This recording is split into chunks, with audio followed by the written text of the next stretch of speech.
హరి ఓం శ్రీ గురుభ్యో నమః. శ్రీ మహాగణాధిపతియే నమః. అవిద్యానామంతస్థిమిరమిహిరద్వీపనగరీ జడానాం చైతన్యస్తబకమకరందశ్రుతిఝరీ దరిద్రాణాం చింతామణిగుణనికా జన్మజలధౌ నిమగ్నానాం దంష్ట్రామురరిపువరాహస్య భవతి శుక్లాంబరధరం విష్ణుం శశివర్ణం చతుర్భుజం ప్రసన్నవదనం ధ్యాయేత్ సర్వవిఘ్నోపశాంతయేత్.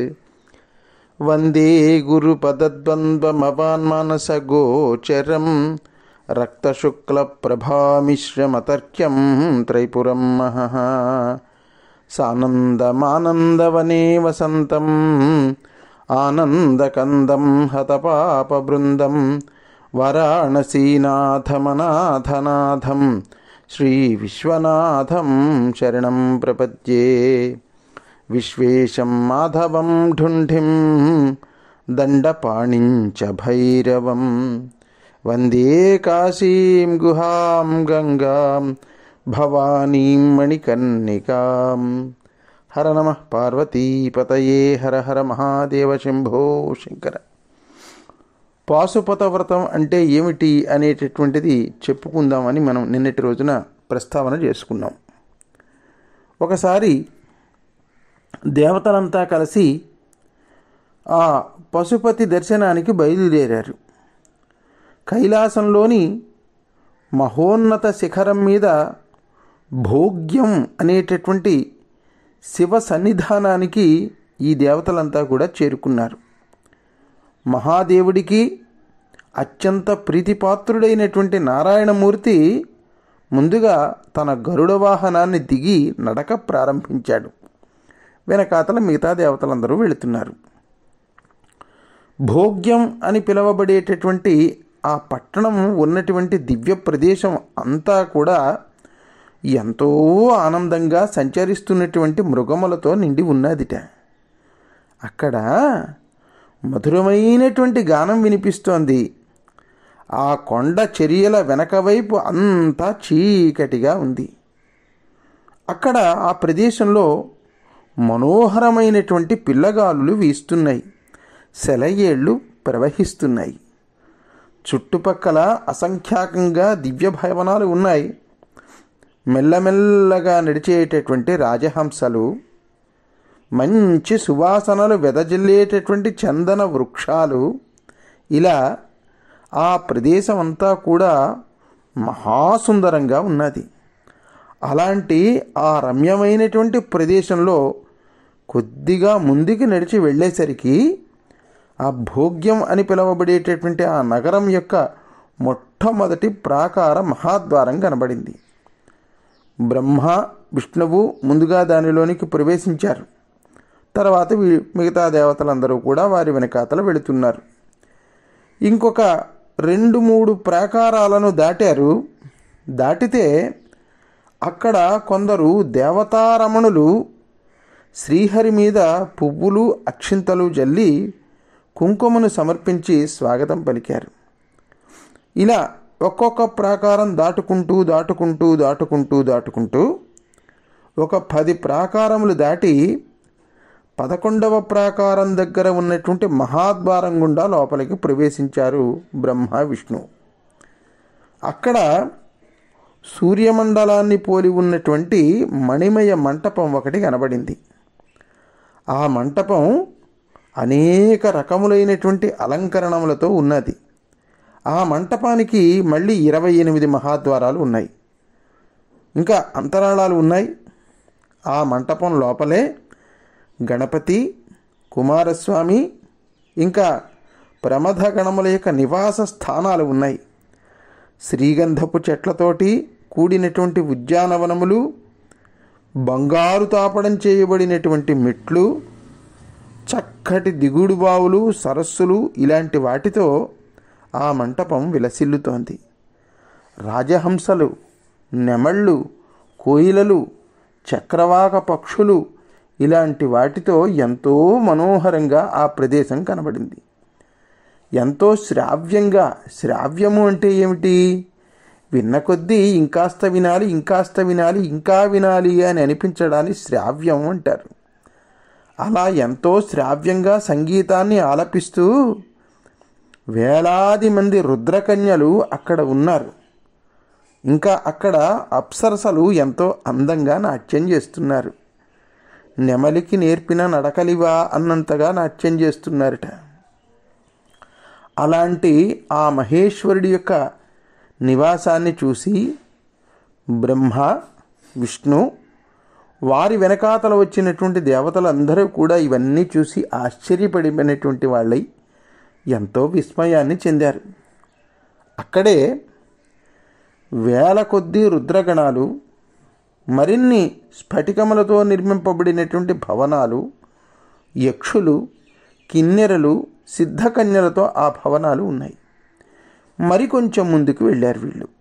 వెళితే పరమేశ్వరుడు ఉండేటటువంటి మందిర ద్వారం కనబడింది. నందికేశ్వరుడు ఆ ద్వారం దగ్గర కాపలాగా ఉన్నాడు. వచ్చినటువంటి దేవతాగణాలన్నింటినీ చూశాడు నందికేశ్వరుడు. చూసి, మీరందరూ ఎందుకు వచ్చారండి? ఎందుకంటే మీరు ఫలానా పని మీద వచ్చారు అని చెప్తే ఆ మీరు వచ్చినటువంటి పనిని మహాదేవుడితో చెప్పి మీరు లోపలికి వెళ్ళడానికి నేను పర్మిషన్ లెటర్ తీసుకురావాలి కదా అని అడిగాడు.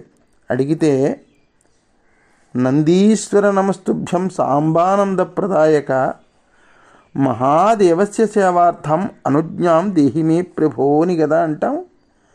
అలాగ నందీశ్వరుడు పర్మిషన్ లెటర్ తీసుకొస్తేనే మనం శివదర్శనం. ఆయన నందికేశ్వరుడు అలా అడిగితే నందీశ్వరుడు అప్పుడు నారాయణమూర్తి దేవతలందరి తరపున చెప్తున్నాడు, త్రిపురాసుర సంహార సమయంలో దేవతాగణాలన్నీ కూడా సంసార పాశముతో కట్టబడి సంసార పాశబద్ధులైపోయాయి. ఆ కారణంగా పశుత్వం అంటే అజ్ఞానం ప్రాప్తించింది. పశువు అంటే ఏమిటి అసలు? పశువు అంటే పాశముచే కట్టబడిన దాన్ని పశువు అంటారు. చూడండి, మన దగ్గర ఉన్నటువంటి పొలాల్లోనో లేక పశువుల కళ్ళాల్లోనో ఆ గేదెలను, ఆవులను, వీటిని, ఈ పశువుల్ని కడుతూ ఉంటారు. దానికి ఒక తాడు ఉంటుంది, దాన్నే పాశము అంటారు. ఆ తాడు నేసేటప్పుడు చూస్తే ఆడవాళ్ల జడ ఎలాగైతే వేస్తారో ఒకదానితోటి ఒకటి పెనవేసుకుని ఉంటాయి. ఏది ఎక్కడ ప్రారంభమైందో తెలియదు. ఆ రకంగా 3 భాగాలుగా ఉండేదాన్ని ఒక భాగం కింద చేసి కడతారు. దీనితో కట్టబడి ఉంటుంది కాబట్టి, ఆ పాశముతో కట్టబడి ఉంటుంది కాబట్టి దాన్ని పశువు అన్నారు. మరి మనుష్యులను కూడా పశువులుగానే చెప్పవలసి కానీ వస్తే నిజంగా మనిషి కూడా నిజంగా పాశముతో కట్టబడి ఉన్నాడా అంటే, మనిషి కూడా అక్కడ 3 దారములు ఏ రకంగా అంటే 3 భాగములుగా ఉన్నది ఒక భాగంగా ఏ రకంగా అయితే కట్టబడి ఉంటుందో, మనిషి కూడా 3 తాళ్లని ఒక తాడి కింద చేసుకుని ఆ రకంగా సంసారంతో కట్టబడి ఉంటాడు. ఈ ఈషణత్రయము అంటారు. ఆ ఈషణత్రయం ఏమిటి? ధనేష, దారేష, పుత్రేష. అంటే మనిషికి ధనం మీద వ్యామోహం అనేటటువంటిది ఒక తాడు, దార అంటే భార్య, భార్య మీద అనురాగంతో, ధనం మీద వ్యామోహం, భార్య మీద అనురాగం, ఇది 2వ తాడు. 3వ తాడు సంతానం మీద మమకారం. ఈ 3 రకాలు, వీటిని ఈషణత్రయం అంటారు. ఈ 3 రకాల తాళ్ళు ఒకదానితో ఒకటి పెనవేయబడి ఉంటాయి. అటువంటి పాశముతో కట్టబడినటువంటి వాడు కాబట్టి, ఇటువంటి పాశములతో నేను కూడా కట్టబడి ఉన్నాను కాబట్టి మహానుభావ మనిషి అనుకుంటాడు, మనిషి అనుకోవాలి.